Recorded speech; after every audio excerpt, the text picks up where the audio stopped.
Alright guys, so I am currently reviewing the First Aid Beauty brand, which is, if you guys are familiar with, you already know it's a mostly skincare brand. However, they have come out with a lot of interesting makeup lately, and I wanted to give some of it a try. So in this video, I'm going to go ahead and share with you guys my thoughts on the Coconut Skin Smoothie Priming Moisturizer, which I think is a pretty popular product at the moment, as well as the Triple Protection Skin Tint with Goji Berry, and finally the Mango Butter Baton Multi-Stick. And this is in the shade Champagne. I've been using these products for the past couple of weeks at this point, and what I'm going to do in this video is show you the application of these products as well as kind of do mini reviews while I'm applying them. I do definitely have my thoughts. I think that in particular, two of these products are really only going to appeal to a very select audience, and I think that the primer is going to appeal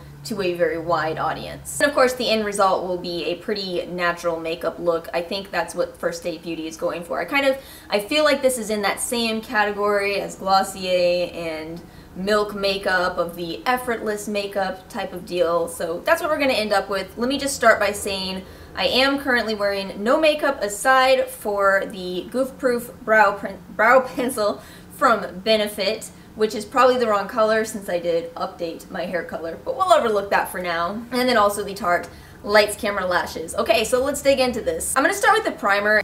This is a really nice primer, and it reminds me a lot of the Too Faced Hangover Primer. It even has that coconut scent to it. It's very moisturizing. It has a little bit of a slight shimmer to it, but nothing that looks gaudy on the skin. Definitely not too over the top. I would say it's more toned down than the Becca Backlight Priming Filter, which in my opinion can be too over the top. First Aid Beauty calls this a primer and moisturizer all in one, and I don't disagree. I do think you could use this as a moisturizer on its own. And in spite of the fact that I do have some breakouts going on, because I pretty much usually do, I have not noticed any excessive breakouts or any additional breakouts since I started using this primer. I can really see myself making a switch to this as a dry skin person in particular, but I still do think that all skin types would appreciate it. Alright, so since I do have some blemishes, before I use that tint, I'm going to use the Urban Decay All Nighter Waterproof Concealer. I really do like this, but I have some thoughts, so let me know if you're interested in a review on this product. I like it, but I wouldn't recommend it for everything or everybody. Let's get into this skin tint next.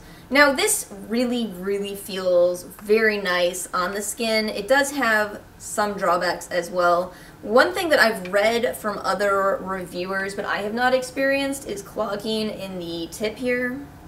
I haven't had that problem, but just know that it is something worth mentioning. And also the fact that this only comes in fair, light, medium, and dark. Now because this is a tint, it will adjust a lot. So even though this is the shade light, and I think I maybe could have gotten fair, I think this is probably the best color for me because it does balance out. I also prefer to apply this with a flat foundation brush. I feel that if I use a beauty blender, it kind of blends it away too much since it is a pretty light coverage.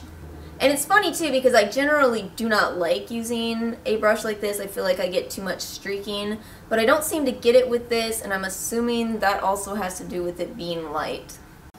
I would say this feels like a very true skin tint on. It feels like nothing, probably because the first two ingredients are silicones. But my only criticism with this, I do appreciate that it's an SPF of 30. That's very nice. Even though it has a very small and limited shade range, it seems like it adjusts to the skin pretty well. However, I feel like I use a lot more of this than I expected to, and because of that I'm not sure on the price. It's $32 for an ounce, and this is a standard amount you get for any foundation. The bottle makes it, in my opinion, look a little more inexpensive than it is. But all things considered, I think it would be a pretty nice option for anybody who has already pretty nice skin, does not like the feel of foundation whatsoever. If you hate that feeling, you don't get it with this. But of course you also don't get a lot of coverage, so there's that. Alright, now for the Mango Butter Stick. I really hoped that this would be something I could just wear without any foundation whatsoever, so I immediately opened it, put it on my cheeks, and was extremely disappointed because I didn't see anything. But this actually works over foundation, whether you're talking a skin tint or what. It's very subtle, but what I appreciate about this is that it does give a slight glow, and it feels like nothing. I do feel that if you're looking for anything bold, you aren't going to like this at all, and I think that's why I saw quite a lot of negative reviews on this. It's just a very subtle highlight, but extremely natural looking. And since it is a multi-stick, you can use it in a variety of ways.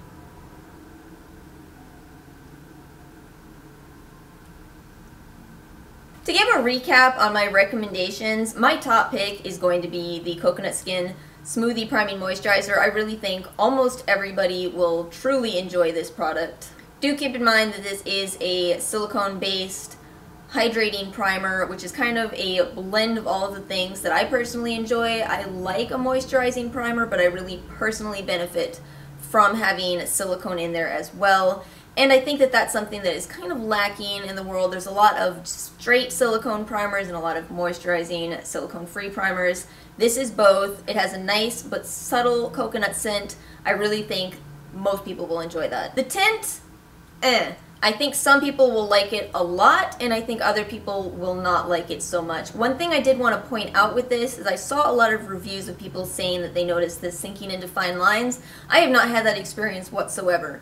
Maybe because, bearing in mind that it is a silicone tint, I am using it with a silicone primer, and that seems to work perfectly. Maybe it doesn't work as well with a silicone-free primer. I don't know. I didn't try it that way because I tend to like silicone primers. But for me, I did like it. I will certainly use this whole thing up because I do like it quite a bit. I recommend the stick the least. I think it's going to have a very small audience of people who will actually like it. I do think it would be really nice on mature skin. If you're having trouble finding a blinding highlight that works, blinding highlights typically emphasize texture, and I don't think this does. I do think it's extremely comfortable on. It's still $20 for this, and I feel like it could be a little less, but it does also have a nice list of ingredients as well, so I can't fault it there. I just think that for most people, especially most people who watch and are looking for the YouTube look, don't buy this. You're going to be disappointed. Just go buy some type of bolder highlight, buy a Cover FX liquid highlight, that kind of thing.